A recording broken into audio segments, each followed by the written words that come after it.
Hello guys, आप सभी को रेमो का नमस्कार। SSC CGL 2017 mains maths paper discussion में आपका हार्दिक स्वागत है। और हम आज 9 मार्च 2018 के शिफ्ट 2 पेपर में पार्ट 13 9 मार्च सीरीज को हमने नाम दिया है। पार्ट 1 से लेके पार्ट 16 तक आपका ये जाने वाला है।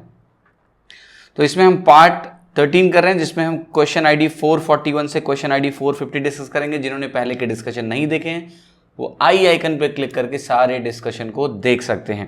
मेरे बारे में आप थोड़ी जानकारी यहाँ से ले सकते हैं। और एप्ट्रिक्स ई क्लासेस का टेलीग्राम ग्रुप ज्वाइन करना ना भूलें, जिसका लिंक डिस्क्रिप्शन में भी दिया हुआ है, टॉप कमेंट में भी दिया हुआ है, ताकि आप फेलो एस्पिरेंट्स के साथ डिस्कशन भी कर पाएँ। उम्मीद करता हूँ कि आपको बहुत मज़ा आया होगा इस सीरीज़ में। और इस बार हम अभी लास्ट पेपर कर रहे हैं, इससे आपको एक क्लियर पिक्चर भी निकल के आएगी। सारे पार्ट्स होने के बाद मेरा आपको कंप्लीट एनालिसिस भी कहीं ना कहीं मिलेगा। इस सीरीज़ का देखिए मुख्य जो पर्पस था मेरा वो यही था कि आपको एक सही दिशा दिखाना कि आपको चलना किधर है। अगर आपको अपना डायरेक्शन ही नहीं पता है तो एक मीनिंगलेस और इन्जॉयलेस प्रिपरेशन आप कर रहे हो, जिसमें आप सही से चीज़ों को करना नहीं जान पा रहे हो, इसलिए कॉम्प्लेक्सिटी बहुत ज़्यादा है।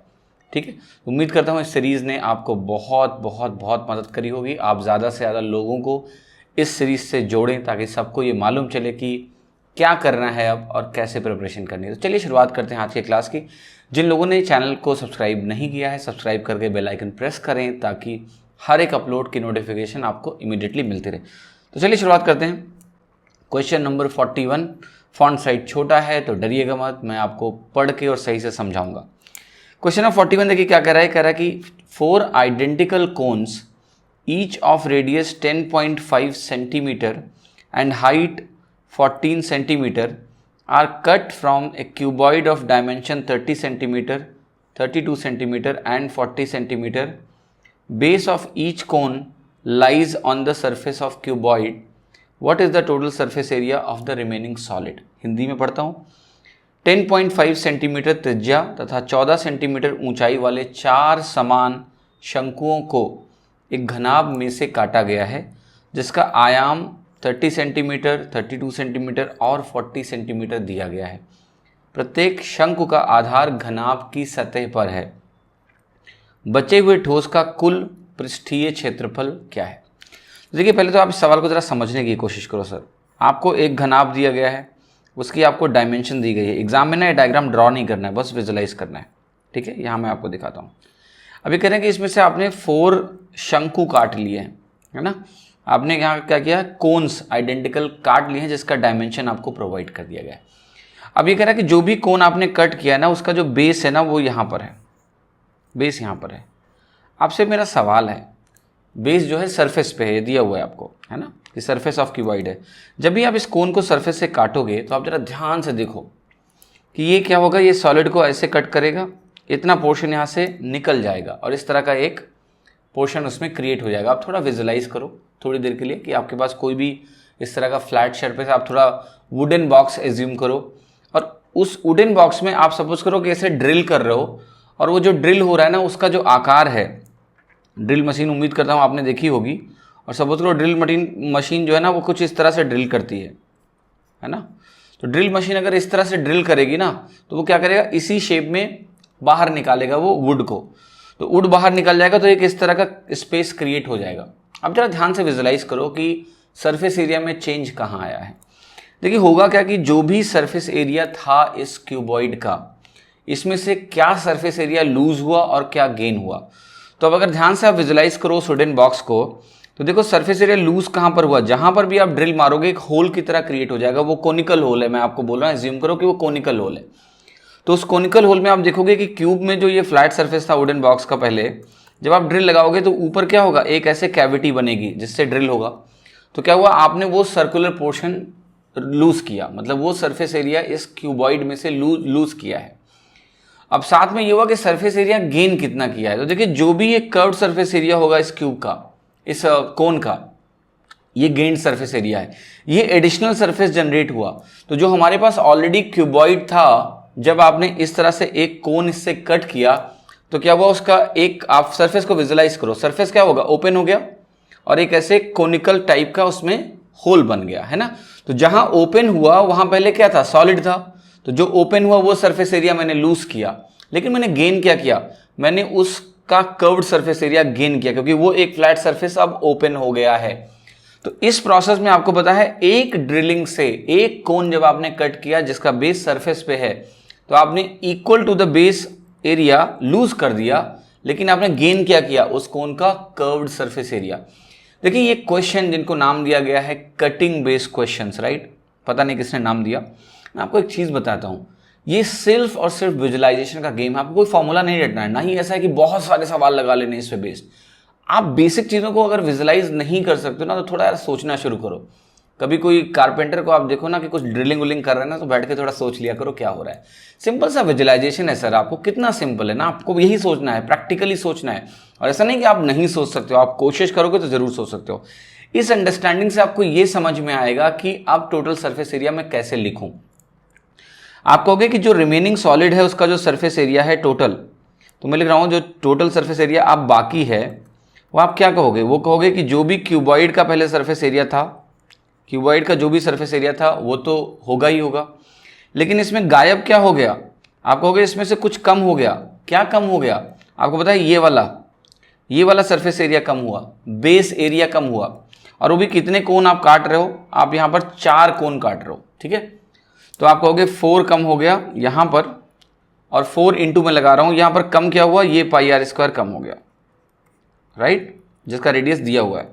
लेकिन आपका एक्स्ट्रा एरिया क्या है, आप कहोगे 4 पाई आर एल, ये एक्स्ट्रा एरिया आएगा, है ना।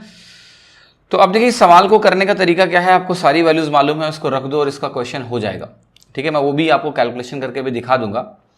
बट जानते हो क्या, इसमें मुझे ऑप्शन में एक ऐसा लूप होल दिखा, ठीक है, जिसका फायदा अगर उठाते हो तो आपका आंसर तुरंत आ जाएगा, ठीक है। मैं अपने आप को अननेसेसरीली पनिश कर रहा था ये सब लिखने के लिए, ताकि आपको समझ में आए, ठीक है। तो देखिए ये फॉर्मूले आपको नहीं रटने हैं कि ऐसे कौन काट दिया तो ये फॉर्मूला हो गया, कुछ नहीं, सब आसानी से विजुअलाइज करके आप लिख सकते हो। क्या लूज कर रहे हो आप, ये वाला सरफेस एरिया, क्या गेन कर रहे हो, कोन का कर्व्ड सरफेस एरिया, विजुअलाइज करो, समझ में आ जाएगा। वही मैंने उठा के यहाँ पर लिख दिया। तो जरा इस क्यूबॉइड का ना सरफेस एरिया लिखते हैं। तो ये आपको पता ही है कि 2 इंटू 30 इंटू 32 आपका हो गया 960, प्लस ये आपने निकाल लिया तो ये वैल्यू आ गई 32 इंटू 4 आपका 128 होता है, तो ये 1280 हो गया, प्लस 40 इंटू 30 निकालोगे तो ये वैल्यू आपकी हो जाती है 1200, ठीक है। अब जरा ध्यान से देखो आप, तो ये वैल्यू कितनी आ रही है आपकी, ये वैल्यू 12 आपकी 24 हो गई है, 24 और 9 आपकी कितनी हो गई 33, और ये वैल्यू आपकी 140 देगा, तो ये आ रहा है 3440, है ना। तो ट्वाइस ऑफ 3440 को आपने डबल किया तो आपको मिल गया 6880। अब आप जरा ध्यान से एक बेसिक चीज एनालाइज करो कि किसी भी कोन में उसका बेस एरिया और कर्व्ड सरफेस एरिया में क्या रिलेशनशिप होती है, बस बड़ा और छोटा, ठीक है, दैट्स इट। आप बताओ ये कोन का जो आप सरफेस एरिया लिखते हो, कर्व्ड सरफेस एरिया, वो होता है पाई आर एल, और जो बेस एरिया होता है वो होता है पाई आर स्क्वायर। कंपैरिजन करना है तो आप कहोगे ये पाई आर इंटू एल है और ये पाई आर इंटू आर है, तो ये दोनों कंपोनेंट दोनों में आ रहे हैं, लेकिन एल और आर में क्या बड़ा होता है, आप बताओ भाई। एल कैसे मिलता है, राइट एंगल ट्रायंगल का हाइपोटेनस होता है, तो एल डेफिनेटली आर से बड़ा होता है। तो जो कर्व्ड सरफेस एरिया होता है कोन में वो बेस एरिया से बड़ा होता है। ये बेसिक अंडरस्टैंडिंग लो, ये है आपका रेमो मंत्रा, ठीक है। ये रेमो मंत्रा देखिए आपके सवाल के साथ क्या करने जा रहा है। आपको क्या पता था, आप क्वेश्चन में ये सब को लिखने की जरूरत ही नहीं, ध्यान से देखो। आपको क्वेश्चन में क्या दिया था, ड्रिल मारा, आप बताओ एक ड्रिल से क्या फर्क पड़ेगा, ये वाला गया, बेस गया, कौन सा आया, कर्व्ड सरफेस एरिया, एडिशन होगा नेट या सब्ट्रैक्शन होगा, आप कहोगे ये इंक्रीज करेगा। हर एक ड्रिल से, कोनिकल ड्रिल से ये इंक्रीज करने वाला है, क्यों, क्योंकि हम गेन कर रहे हैं कर्व्ड सरफेस एरिया और लूज कर रहे हैं बेस एरिया, तो क्या होगा, नेट गेन होगा, क्योंकि ये जो वैल्यू हमें जो नया सरफेस एरिया मिल रहा है ये ज्यादा होता है compare to the base area से। अब ये ऊपर जाने वाला है, और देखिए एग्जामिनर आपके कितने अच्छे दोस्त हैं कि इसके ऊपर केवल एक ही ऑप्शन है, वो है 7804। तो फॉर्मूला प्रेमी लोगों में आपको यही बताना चाहता हूं कि देखिए जो फॉर्मूला है ना वो तो एनीवे विजुअलाइज करके लिख दोगे, वो तो नेट रिजल्ट है आपकी अंडरस्टैंडिंग का। बट सवाल यह है कि ये जो मैंने आपको रेमो मंत्रा बताया है, क्या इस तरह से आप सोचते हो, नहीं सोचिए, क्योंकि ये रियल प्रॉब्लम सॉल्विंग है। मैं आपको बता रहा हूं, यहां आपको मैथमेटिशियन नहीं बनना है, इस गफलत में मत रहिए, है ना। मैं भी मैथ्स टीचर नहीं हूं, मैं आपको फ्रैंकली बोल रहा हूं, वो इसलिए लिखना पड़ता है क्योंकि ये टर्म पॉपुलर है, मैथ्स मैथ्स मैथ्स, तो लिखता हूँ। I am not a mathematician, ठीक है। और आपको भी मैथमेटिशियन थोड़े ना बनने आए हो, आप पता है आपके कॉम्पिटेटिव एग्जाम की तैयारी कर रहे हो। तो ये जो बेसिक कॉमन सेंस और अंडरस्टैंडिंग है, ये कोई ऐसी चीज नहीं है जो लोग इसको बोल दें कि रिजेक्ट कर दें आउटराइटली कि नहीं नहीं ये फॉर्मूला रटो, ये समझो, कुछ नहीं है। विजुअलाइज करना शुरू करो, क्वेश्चन में कोई दम नहीं है और आपको कोई फॉर्मूला रटने की जरूरत नहीं है। मैं आपको बोल रहा हूँ कोई फॉर्मूला, नया फॉर्मूला तो रटना ही मत, ठीक है। जो पहले से बेसिक फॉर्मूले आते हैं वो उन्हीं की जरूरत है, ठीक है। और अगर ये लिखना भी पड़ गया तो कौन सा कमाल है, मैं आपको उसकी भी कैलकुलेशन करके दिखाई देता हूँ, वरना आप मानोगे नहीं ना मेरी बात। तो देखिए, जब मैंने कहा एक ड्रिल से इंक्रीज हो रहा है तो 4 ड्रिल मारोगे तो डेफिनेटली क्या होगा, चारों इंक्रीज ही तो करेंगे वॉल्यूम को। चलो कोई बात नहीं, अब जरा आ जाते हैं क्वेश्चन पे। अब देखो जरा क्वेश्चन पे अगर मैं वापस आता हूं तो आपको पता है कि मैंने बता ही दिया कि इंक्रीज होगा, ठीक है। अब देखिए मैं आपको इसको कैलकुलेशन करके भी दिखा देता हूं, ठीक है, कि इसकी कैलकुलेशन कैसे तेजी से होगी। अगर आप यहां से देखो ये वैल्यू तो हम निकाल ही चुके हैं 6880, ठीक है, प्लस यहां पर आपने क्या किया सिंपली कि जब आपने देखा ये कि 4πr कॉमन हो सकता है तो 4πr कॉमन ले लो, यहां पर बचेगा L - R, ठीक है। अब ध्यान से देखो यहां पर ये वैल्यू मुझे पता है क्या है, ये वैल्यू कैसे मुझे पता है 4πr की। देखो जब रेडियस यहां पर आप देखो 10.5 जो दिया हुआ है, जो स्टैंडर्ड सर्कल में आपको बताता हूं 7 रेडियस तो 154 एरिया, ठीक है, और आपका जो पेरीमीटर होता है वो 44 होता है। तो यहां पर जो 2πr होता है उसको पेरीमीटर बोलते हैं, ठीक है। अब लेकिन देखो यहां पर जो रेडियस है वो 7 नहीं है, वो कितना है 1.5 टाइम्स है।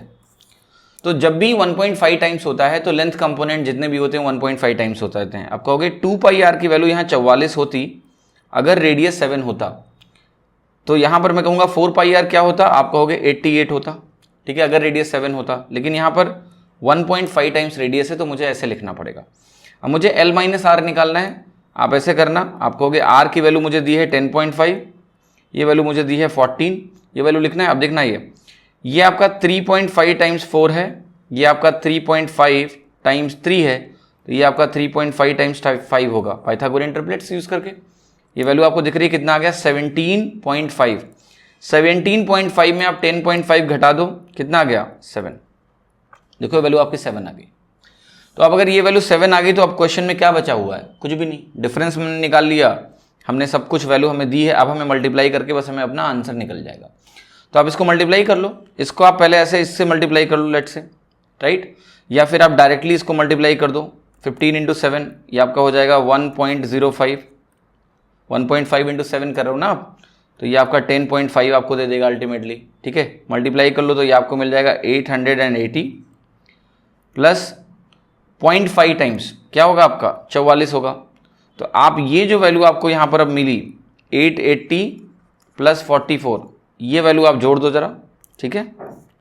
तो आपको दिख रहा होगा ना यहाँ से 68 और 8 आपको 76 देगा, और ये जो वैल्यू आपको दी हुई है ये 204 देगा, ठीक है। तो आपको मिल जाएगा 7804। मैं आपको सिंपली ये बोल रहा हूँ कि ये रिजल्ट लिखना ही आपके अंडरस्टैंडिंग का पार्ट है, आप आसानी से करोगे। और मैं बता रहा हूँ जो मैंने आपको स्टैंडर्ड सर्कल बता रखा है 7 154, ये फार्मूले वाले लोग भी ना आपसे तेज कैलकुलेट नहीं कर पाएंगे। अगर आप कैलकुलेशन पे भी उतर आए ना तो आपसे तेज नहीं कर सकते हैं, क्योंकि आपको स्टैंडर्ड वैल्यूज पहले से पता है, उसको यूज करके आप फटाफट कैलकुलेशन करो और वो बैठ के पाई की वैल्यू रखने 22/7 करने दो, गेम खेलने दो। पर ये जो अंडरस्टैंडिंग है ये बहुत इंपॉर्टेंट है कि इस क्वेश्चन में क्या दम बचा, राइट, इस क्वेश्चन में क्या दम बचा। अब सवाल ये है कि पेपर को तो कई महीने हो चुके हैं, आप जरा पता कर लो किसने इस तरह से बताया आपको, है ना, क्योंकि कॉमन सेंस को ट्रेन नहीं किया जाता है, इस पर जोर ही नहीं दिया जाता है। और मेरा दिमाग उसी पे चलता है, पहले मैं कॉमन सेंस के पास जाता हूँ, उसी से जवाब पूछने की कोशिश करता हूँ, ऑप्शंस के पास जाता हूँ, उससे कुछ पूछने की कोशिश करता हूँ, नहीं मिलता है तो ये काम तो मैं कर लूँगा आसानी से, आपसे भी तेज कर सकता हूँ मैं, ठीक है। ऐसा ही विश्वास रखिए, आपको कभी कोई दिक्कत नहीं होगी। यहाँ पर आपको समझ में आ गया, उम्मीद करता हूँ पसंद आया होगा। चलिए आगे बढ़ते हैं और अगला क्वेश्चन देखते हैं। 442 क्वेश्चन क्या कह रहा है, कह रहा है कि भाई एक हॉलो सिलेंडर है जिसमें थिकनेस 0.7 सेंटीमीटर दिया है, हाइट 15 सेंटीमीटर दिया है, आयरन का बना हुआ है, इनर रेडियस आपको दिया है 3.5 सेंटीमीटर, बताना है total surface area hollow cylinder का कितना होगा, ठीक है। तो लोहे से बने एक खाली बेलन की चौड़ाई 0.7 सेंटीमीटर है, ऊंचाई दी हुई है, आंतरिक त्रिज्या दी है, आपको पृष्ठीय क्षेत्रफल बताना है कुल। देखिए इस तरह का क्वेश्चन मैंने 9 मार्च के शिफ्ट 1 के पेपर में भी शायद कराया था, मुझे याद है। अब जरा पहले देखो जरा सरफेस एरिया होता क्या है। देखो अगर आपके पास इस तरह का बेलन दिया हुआ है, ठीक है, तो पहले तो लोग जानते समझ ही नहीं पाते ठीक से कि हॉलो बेलन होता क्या है। ये होता है आपका, ठीक है, हॉलो सिलेंडर। अब इसमें जो सरफेस एरिया आपको लिखना है तो आप जरा ध्यान से देखना क्या क्या होता है। ये ऊपर वाला पोर्शन जो ब्लैक से मैंने बनाया है वो क्या है, डिफरेंस है बड़े वाले सर्कल का एरिया और छोटे वाले सर्कल का एरिया, तो मैं लिख सकता हूँ पाई इंटू बड़े वाले सर्कल का area R square minus R square छोटे वाले सर्कल का एरिया। ऊपर भी ऐसा है नीचे भी ऐसा है, तो ये हो गया ऐसे।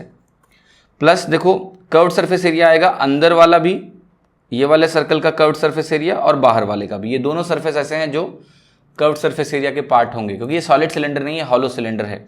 तो बाहर वाला सरफेस भी और अंदर वाला सरफेस भी, तो आप कहोगे ये हो जाएगा 2 पाई और h तो कॉमन हो जाएगा और ये r प्लस आर आ जाएगा। ठीक है, कई बार पिछली बार जब मैंने ये लिखा था एक्सप्रेशन डायरेक्ट लिख दिया था तो लोगों ने कहा था ये कैसे आता है, तो मैंने इसे लिख के दिखा दिया। सब कुछ विजुलाइज कर सकते हो आप, है ना। आंख बंद करके फॉर्मूला मत रटा करो, सब कुछ आपके अंदर है और आप बाहर खोज रहे हो सब कुछ। 2 pi r plus R common ले लो आप, तो आपका बचेगा r minus R plus H. ये मैंने एक्सप्रेशन पिछली बार जब मैंने सॉल्व किया था डायरेक्ट लिख दिया था। ठीक है, ये जो वैल्यू है इसको बोलते हैं थिकनेस, r माइनस आर है ना, r बाहर वाला रेडियस और ये r अंदर वाला रेडियस, इनका जो डिफरेंस है उसको हम बोलते हैं थिकनेस। अब देखिए यही आपको कैलकुलेट करना है जो क्वेश्चन में दिया हुआ है।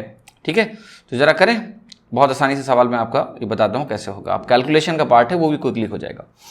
आप जरा ध्यान से यहाँ पर ये देखना, इस पर्टिकुलर केस में जो भी क्वेश्चन आपको यहाँ पर मैंने जो एक्सप्रेशन आपको लिखा है, आप कहोगे ये वैल्यू मुझे 3.5 दी है इनर रेडियस, यानी ये वैल्यू मुझे 3.5 दे दी गई है, वेरी गुड। और ये जो दी है थिकनेस वो आपको 0.7 दे दिया है, इन्होंने 0.7 दे दिया है। हाइट के वैल्यू आपको उठा के इन्होंने 15 दे दी है, तो अंदर तो ये 15.7 आ गया। अब देखना ध्यान से ये वैल्यू जो आ रहा है वो कितना होगा, आप कहोगे ये वैल्यू होगा 4.2। क्यों भाई, क्योंकि ये थिकनेस अगर 0.7 है और ये आपका 3.5 है, तो 3.5 और 0.7 मिला के मुझे 4.2 देंगे।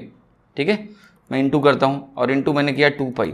अब जरा ध्यान से देखना, ये वैल्यू अगर आप इसको सम करोगे, सॉरी इसको अगर आप सम करोगे क्योंकि यहाँ प्लस है, तो ये वैल्यू आपको देगा 7.7 इंटू पाई इंटू 2।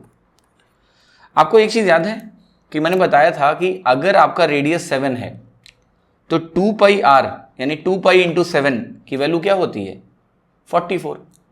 लेकिन यहाँ रेडियस 7.7 है जो कि 1.1 टाइम्स है, तो ये पर्टिकुलर वैल्यू आप कैलकुलेट करने 22/7 रखोगे तो भी आ जाएगा, लेकिन मैं आपको जल्दी तरीके करने का तरीका बता रहा हूँ कि 2 पाई 7 ये जो स्टैंडर्ड वैल्यूज हैं वो कब काम आएंगे भाई, 2 पाई इंटू 7 की वैल्यू 44 होती है जब रेडियस 7 होता है। तो यहाँ ये 7.7 है यानी 1.1 टाइम्स, तो ये भी 1.1 टाइम हो जाएगा, यानी 44 इंटू 1.1 इंटू 15.7।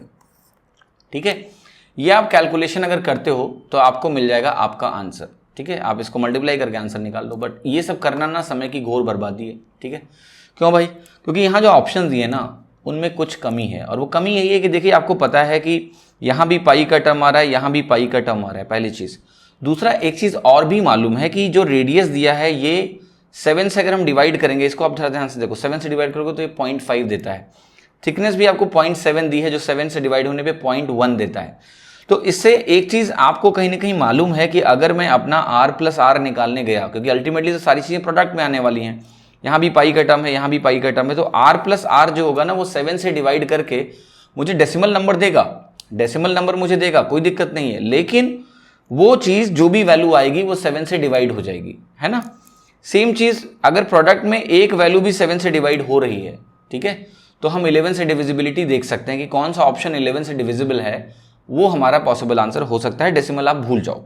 अब जरा देखना यहाँ पर 8 और 2 आपका 10 और 2 12 हुआ, 12 माइनस 2 क्या हुआ 10, नहीं हो सकता। 7 और 8 15 और 2 17 माइनस 10 7 नहीं हो सकता। 7 एंड 5 राइट 16 एंड 8 24, और ये कितना है आपका 13, कितना डिफरेंस आ रहा है 11 पॉसिबल। 8 8 16 एंड 2 18 और 6 8 18 एंड 6 12 नॉट पॉसिबल। तीन ऑप्शन अगर गलत हो गए, वो 11 वाली डिविजिबिलिटी केवल थर्ड ऑप्शन में हो रही है, तो थर्ड ऑप्शन ही करेक्ट हो सकता है और कुछ भी करेक्ट नहीं हो सकता है। ठीक है, तो एक तरीका ये भी था, ये आप यहाँ से भी देख सकते हैं। जब ये कैलकुलेशन आपने अगर इतनी कर ली है तो आप देखते लास्ट डिजिट केवल 1 7, ये 7 आएगा, 7 और 4 8, आप मार्क कर सकते थे इस आंसर को यूनिट डिजिट से भी। बट देखिए सिंपल सी स्टोरी क्या है ना कि आपको ये क्लैरिटी बहुत ज़रूरी है कि हम ऑप्शंस को कैसे एलिमिनेट कर सकते हैं। तो ये जो 11 से डिविजिबिलिटी वाला गेम है ना, ये थोड़ा सा कॉम्प्लेक्स है, मतलब इसके कई सारे केसेस होते हैं जो आपको थोड़ा समझने की ज़रूरत है। ये भी जानने की ज़रूरत है कि कहीं ऐसा तो नहीं है कि ऑप्शंस में अप्रॉक्सीमेट करके आंसर लिख दिया गया है, मे बी कैलकुलेशन के बाद कई सारी डिजिट्स आ रही हो डेसिमल के बाद, उन्होंने अप्रॉक्सीमेट करके 2 डिजिट में लिखा है, तो 11 से डिविजिबिलिटी फेल हो जाएगी। तो यहाँ पर थोड़ी सी और बातें मुझे आपको बतानी पड़ेंगी 11 से डिविजिबिलिटी के बारे में, वो कभी मैं बाद में बताऊँगा। बट अभी मैंने आपको ये समझा दिया कि कैसे ये होता है हॉलो सिलेंडर का पूरा केस। क्वेश्चन मुश्किल बिल्कुल भी नहीं था, कैलकुलेशन भी जैसे आप करना चाहो आसान तरीके से करोगे तो आसान होता है, मुश्किल तरीके से करोगे तो मुश्किल होगा, बाकी मुश्किल कुछ भी नहीं था। अगला क्वेश्चन देखते हैं। क्वेश्चन नंबर 43, देखिए क्या कह रहा है। एक हॉलो सिलेंडर है जिसकी हाइट 90 सेंटीमीटर है, कर्व्ड सरफेस एरिया दे दिया गया है उसका, हॉलो सिलेंडर का आउटर वो भी, और दिया है कि ये इतना एयर होल्ड कर सकता है इसके अंदर।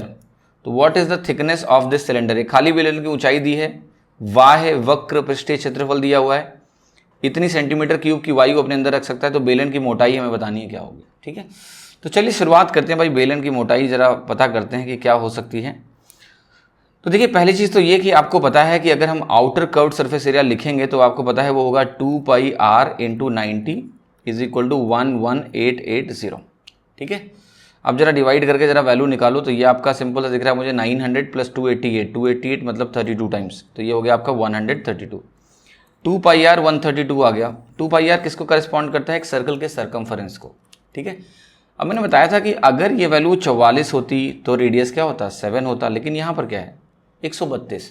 ये अगर 3 गुना है, length component 3 times, perimeter 3 times, मतलब रेडियस 3 टाइम्स, तो आपकी रेडियस की वैल्यू मिल गई 21। देखो आउटर रेडियस ऐसे पता चल गया, मजाक मजाक में आप ना जाने क्या करते रहते हो, डिवाइड करके पाई की वैल्यू 22/7 रख के समय की घोर बर्बादी मत करें।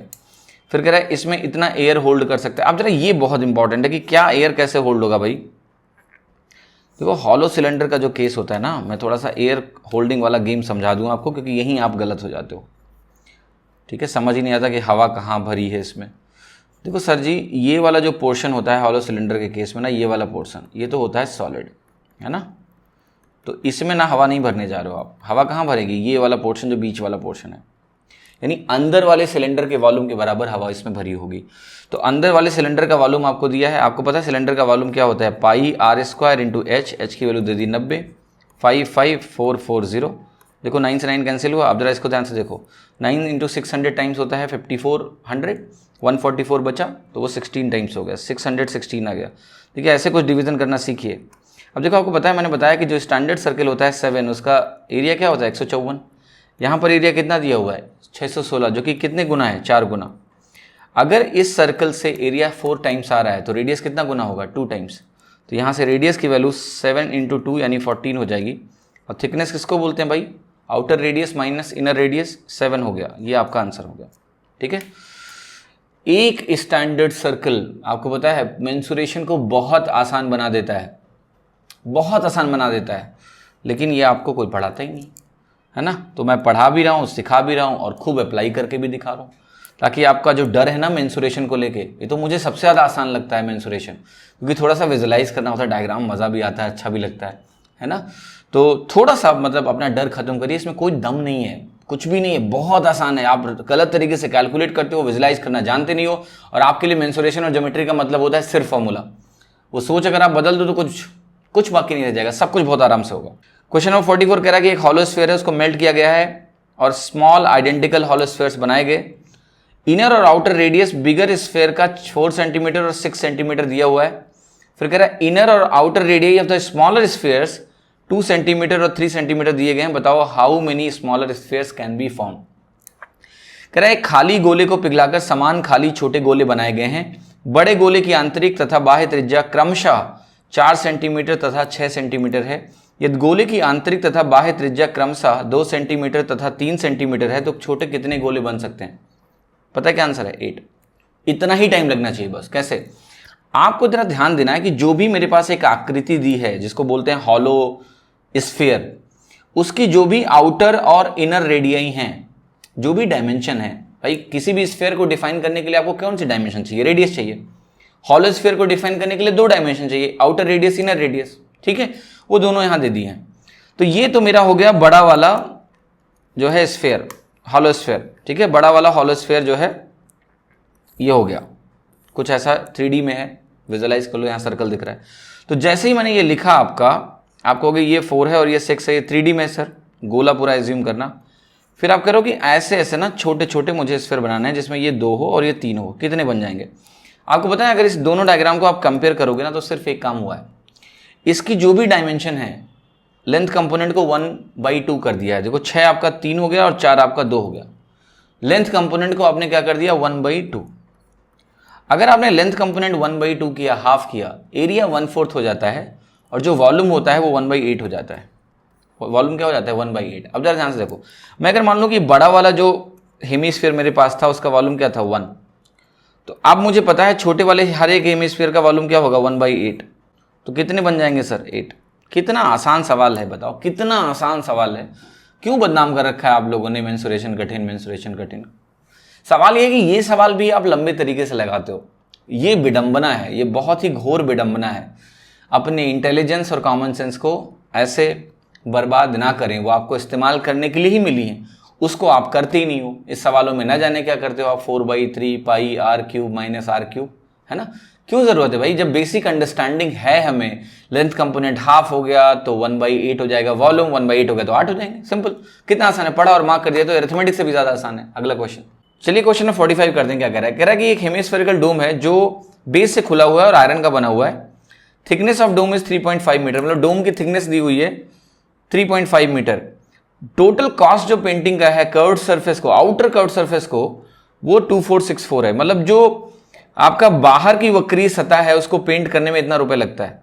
रेट ऑफ पेंटिंग दी है 8 रुपीज पर मीटर स्क्वायर। पता ना what is the volume of iron used in making dome, dome बनाने में कितना वॉल्यूम का इस्तेमाल हुआ है। टेंशन ना लो, बहुत आसान सवाल है, मैं आपको इतना जल्दी कराऊंगा कि आप परेशान ना हो, बस डरे ना क्वेश्चन को देख के। देखो ध्यान से, ये कुछ थिकनेस विकनेस की बात करें ना, ठीक है मैं ऐसे बना देता हूँ। आपसे एक सवाल है मेरा छोटा सा, वो सिंपल सा सवाल ये है कि पहली बात तो इन्होंने आउटर सरफेस एरिया का कॉस्ट दिया हुआ है पेंट करने के लिए, ठीक है, और ये आप 8 से डिवाइड कर दो, कितना आ जाएगा, ये आपको वैल्यू दिख रही है कि नहीं, 2464/8 कर रहा हूँ मैं, मैं एरिया निकालना चाहता हूँ आउटर, तो ये वैल्यू हो गई 308 centimeter square, meter square sorry, 308 meter square. अब आप जरा वैसे ही मुझे बताओ कि जो सरफेस एरिया होता है इस स्फीयर का, जो ऊपर से खुला हुआ है, तो ऊपर की तो बात ही नहीं करनी, बस इस सरफेस की। आप किसी भी हेमिस्फीयर को देखो, अगर ये ऊपर से खुला हुआ है तो सरफेस एरिया क्या होता है, यही कर्व्ड वाला, जो कि होता है 2πr²।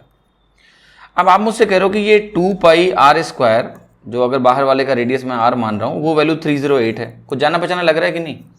रेडियस जब 7 होता है तो एरिया 154 होता है। यहाँ पर एरिया क्या दिया हुआ है आपको, क्योंकि ये एक्सप्रेशन जरा देखो, πr² क्या होता है, πr² is a very similar expression to radius of, मतलब वो एक्सप्रेशन सर्कल के एरिया का एक्सप्रेशन। तो मैं कैलकुलेशन फ्रंट में बात कर रहा हूँ कि अगर πr² मेरा 154 होता तो r की वैल्यू क्या होती 7, लेकिन यहाँ पर 2πr² दिया है, तो πr² तो फिर से कितना ही 154 ही तो है।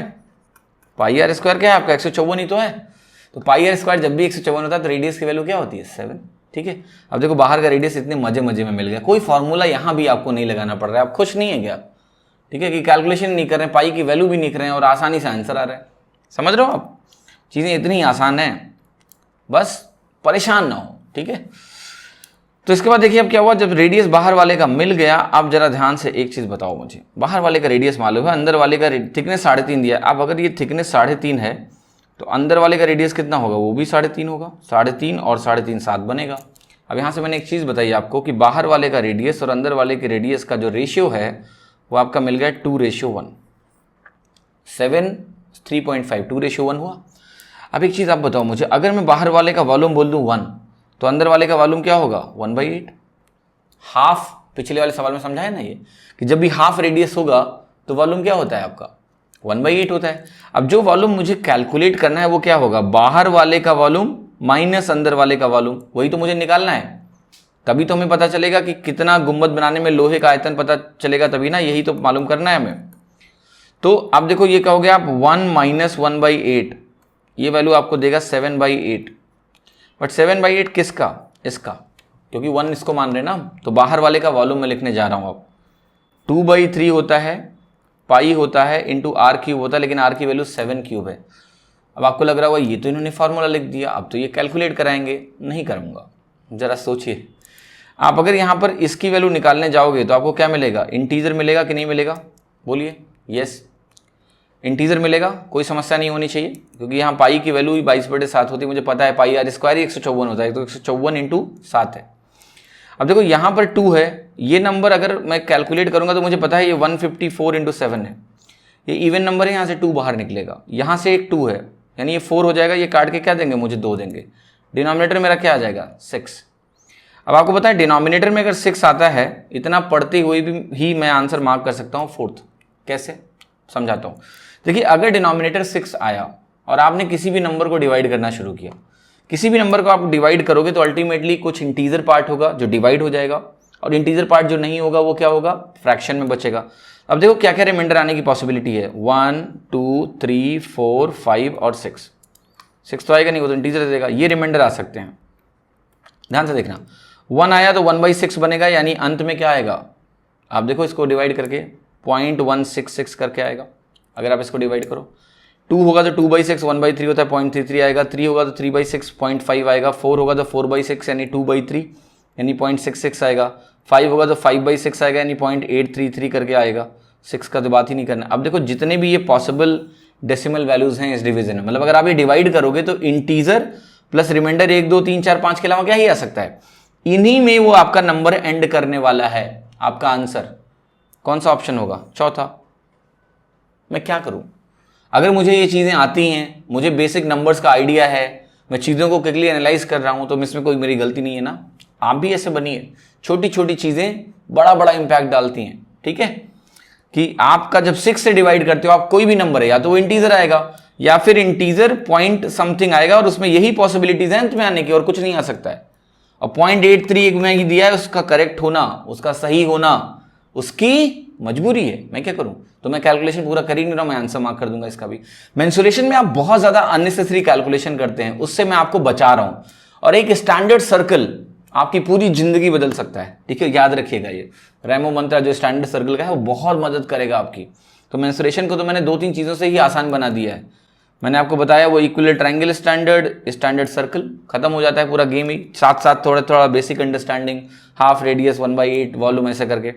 चलो देखते हैं, एक सॉलिड क्यूबॉइड है जिसका डायमेंशन दिया हुआ है, एक hemisphere of 3.5 centimetre is cut from the centre of each cuboid, what is the total surface area of the remaining solid.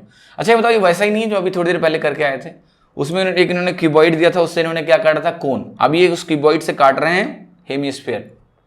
अब ये क्या करते हैं, ये बड़े बड़े थंबनेल बनाते हैं कि एक क्यूबॉइड से हेमीस्फीयर काटा गया, cutting hemisphere from A cuboid, cutting cone from A cuboid.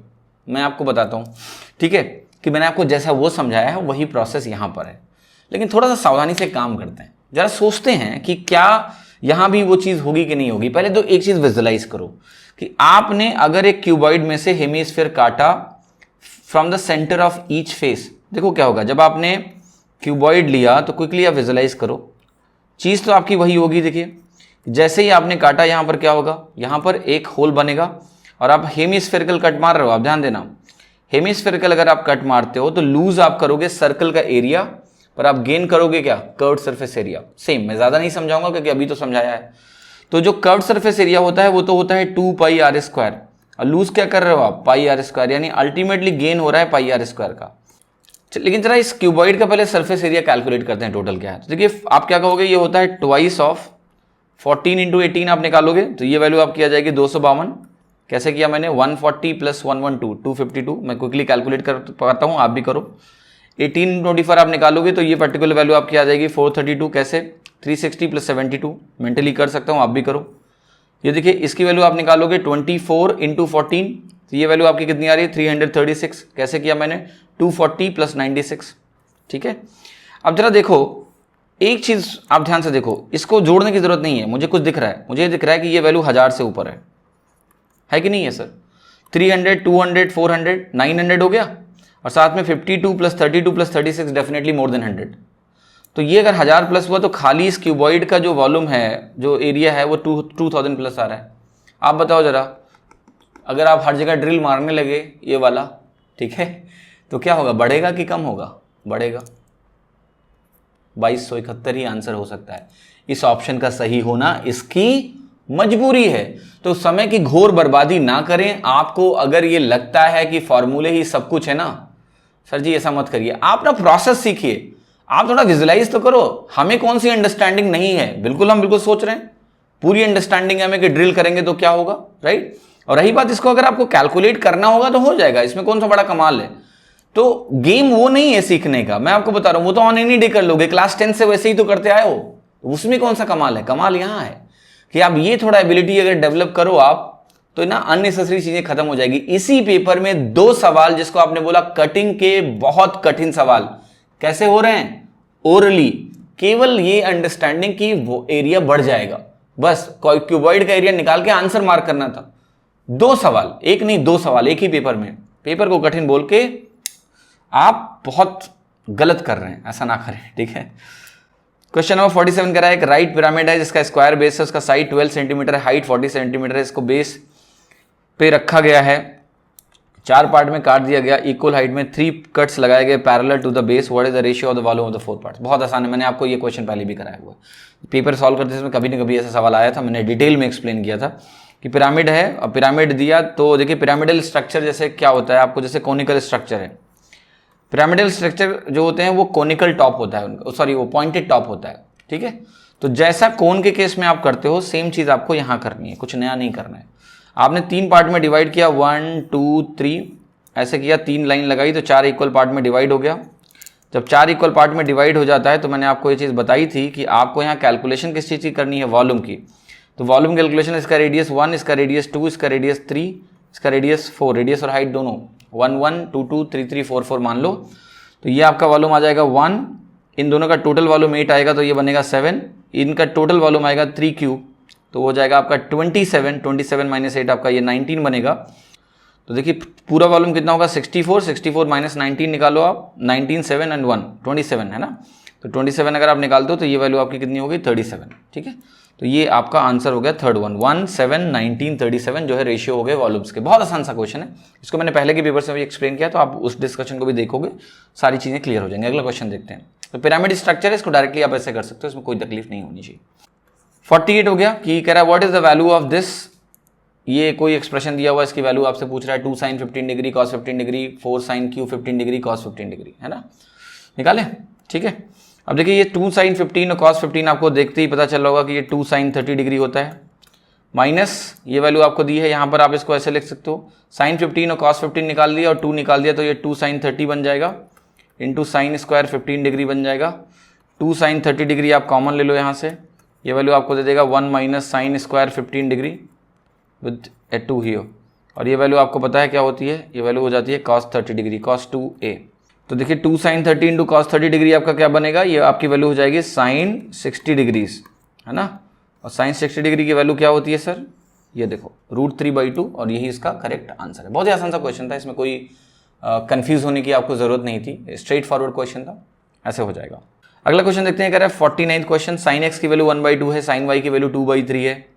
अब यहाँ एक एक्सप्रेशन की वैल्यू पूछ रहा है, उसमें cos x cos y का यूज हुआ है, वो भी स्क्वायर का। तो जरा देखते हैं, जरा sin x से ट्राइंगल बनाते हैं, ये x हुआ तो ये 1 है तो ये 2 होगा, sin x 1/2, ये वैल्यू क्या हो जाएगी √3। तो यहाँ से अगर आप cos x निकालने जाओगे ना तो आपको मिलेगा √3/2, और जो आपका cos स्क्वायर x होगा वो क्या होगा आपका 3/4, ठीक है। और अगर आप cos की पावर 4x निकालने चले गए तो हो जाएगा 9/16। बहुत ही आसान है, cos x निकाल गया √3/2, cos स्क्वायर x निकाल लिया तो वो आपका 3/4 आ गया, और cos to the power 4x निकाला तो 9/16 आ गया। सिमिलरली दूसरा ट्राइंगल बना लेते हैं, cos y sin y दिया हुआ है आपको 2/3, तो ये हो जाएगा √3 स्क्वायर 9 माइनस 4 √5। अब यहाँ से देखो आप cos y की वैल्यू कितनी होगी आपकी √5/3, cos स्क्वायर y आपकी हो गई 5/9, और cos to the power 4y अगर आपने निकाला जिसकी ज़रूरत है मुझे, वो 25/81 हो गया। बस ये वैल्यू उठा के रखते हैं जरा फटाफट। 6 cos स्क्वायर x 6 इंटू 3/4 आपको दिख रहा है, 6 इंटू 3/4 आपका 18/4 हुआ, जिसको आप 9/2 भी बोल सकते हो, माइनस 4 cos स्क्वायर x, ये वैल्यू क्या हो गई आपकी 9/4 हो गई, डिवाइडेड बाई ये देखो आपका 18 cos स्क्वायर y, यहाँ गए हम 18 cos स्क्वायर y लिया तो मुझे क्या मिलेगा 10 minus 27 cos to the power 4y, 27 किया तो ये 25/3 बन जाएगा 27 से मल्टीप्लाई करने के बाद। अब देखो ये वैल्यू आपकी क्या है 9/2, 9/4 आपको दे देगा 9/4 डिफरेंस, यहाँ पर 30 माइनस 25 यानी ये मिल गया 5/3, 3 ऊपर चला गया 27 हो गया, 5 इंटू 4 आपका 20 हो गया, 27/20 आपका आंसर हो गया। बस यही करना था, ट्राइंगल में कॉस निकाल के कर दो क्वेश्चन, कुछ दम नहीं था क्वेश्चन में, उम्मीद करता हूँ आपको कोई तकलीफ होनी भी नहीं चाहिए, ठीक है। और ना ही कोई इतना इंटरेस्टिंग क्वेश्चन है ये कि इसमें हम ज़्यादा समय लगाएं, है ना, वैल्यू रख के आंसर निकालना है, तो यहाँ आपको एंजॉय करना चाहिए, क्लास 10th वाला ही सवाल है, वैसे ही करना भी है। क्वेश्चन नंबर 50 कह रहा है कि cos 15 डिग्री और cos 105 डिग्री की वैल्यू क्या होगी। सेकंड क्वाड्रेंट में cos नेगेटिव होता है, पता है, तो अगर ये आपको मालूम है तो कहोगे cos 15 डिग्री और cos 90 प्लस थीटा ये हो जाएगा माइनस साइन 15 डिग्री। ठीक है, और जैसे ही आया मुझे आंसर मालूम चल गया 1/√2। कैसे सर? क्योंकि मुझे एक ट्राइंगल आता है, स्टैंडर्ड ट्राइंगल, ये भी आपके लिए रैमो मंत्रा है, ध्यान रखिएगा। ये ट्राइंगल है ना, बहुत काम का ट्राइंगल है। 15 डिग्री, 75 डिग्री, 90 डिग्री मैं आपको बता भी चुका हूँ। ठीक है, इवन 2016 के पेपर सोल्यूशन जब मैंने लास्ट ईयर कराए थे तब भी ये ट्राइंगल मैंने दिखाया था। इसके अपोजिट √3 - 1 होता है, इसके अपोजिट √3 + 1 होता है, और इसके अपोजिट 3 आपका 2√2 होता है, इसके अपोजिट आपका 2√2 होता है। तो ये वैल्यू हो गई, ये स्टैंडर्ड ट्रायंगल। ध्यान रखो, मैंने इसके कई वेरिएशंस भी पिछले वीडियोस में दिखाए थे आपको, जब मैं 9 मार्च का शायद पेपर कर रहा था, तो मैंने पहले वाले शिफ्ट में उसमें भी कराया। ये दिख रहा है ना आपको? अब देखो ध्यान से, जब cos 15 डिग्री आप लिखना चाहते हो ना, तो cos 15 डिग्री की वैल्यू क्या होगी? ये होगा √3 + 1 आएगा। डिनोमिनेटर दोनों केस में सेम है ना, तो उसकी टेंशन मत लो। माइनस साइन 15 डिग्री करोगे तो न्यूमरेटर में ये वाला वैल्यू आएगा, और डिनोमिनेटर दोनों का 2√2 है। अब ध्यान से देखो, इसको अगर सब्ट्रैक्ट करोगे ना तो ये कैंसिल हो गया, न्यूमरेटर में क्या बचेगा? 2/2√2 क्या होता है? 1/√2। देखो जरा, तो यहाँ भी मैंने आपको फार्मूला लगाने से बचा दिया है, जो कॉस वॉस का कोई अगर और फार्मूला हो, मैं पता नहीं इस क्वेश्चन में क्या करोगे आप, मुझे भी नहीं समझ में आ रहा है। ठीक है, मे बी इसको स्क्वायर करोगे तो शायद निकलेगा cos स्क्वायर 15, हाँ बिल्कुल, इसको स्क्वायर करेंगे तो ये cos स्क्वायर 15 बनाएगा, प्लस साइन स्क्वायर 15 बनाएगा, -2 साइन कॉस बनेगा, तो -2 है ना आपका, ये साइन 30 बना देगा इसको। ठीक है, ये साइन 30 की बनेगा, तो मतलब ये जो टर्म था इसको मैंने x मान के स्क्वायर कर दिया, यहाँ पर स्क्वायर कर दिया। अब देखो x स्क्वायर की वैल्यू क्या आ जाएगी? ये वैल्यू आपको दे देगा cos स्क्वायर 15 साइन स्क्वायर 15, तो 1 हो गया, 1 - 1/2, यानी आपका 1/2 आ गया। तो x की वैल्यू अगर आप निकालोगे तो आपको 1/√2 मिल जाएगा। ठीक है, तो देखो ऐसा नहीं है कि ये चीज़ें मेरे दिमाग में नहीं आती, लेकिन थोड़ा टाइम लगता है। ठीक है, ये जो चीज़ें ना जो बहुत कहते हैं ना कि जो थोड़ा सा डिफरेंट है, वो मेरे दिमाग में पहले आती हैं कि इसको ऐसे करूँगा मैं।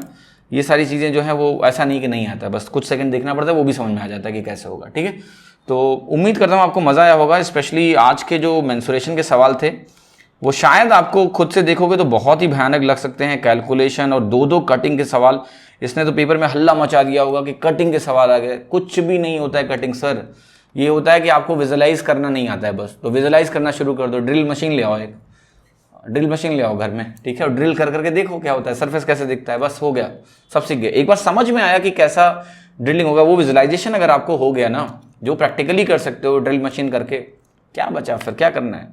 ठीक है, फिर तो क्वेश्चन में जो एक्सप्रेशन लिखना है वो लिख दोगे, वो कोई दिक्कत वाली बात नहीं है। आपको जानना क्या है? बेसिक एक्सप्रेशन से यार, कि क्यूब का वॉल्यूम का क्या होता है, क्यूब का सरफेस एरिया क्या होता है, और वो भी विजुलाइज करके सीखो, ऐसे रटो मत।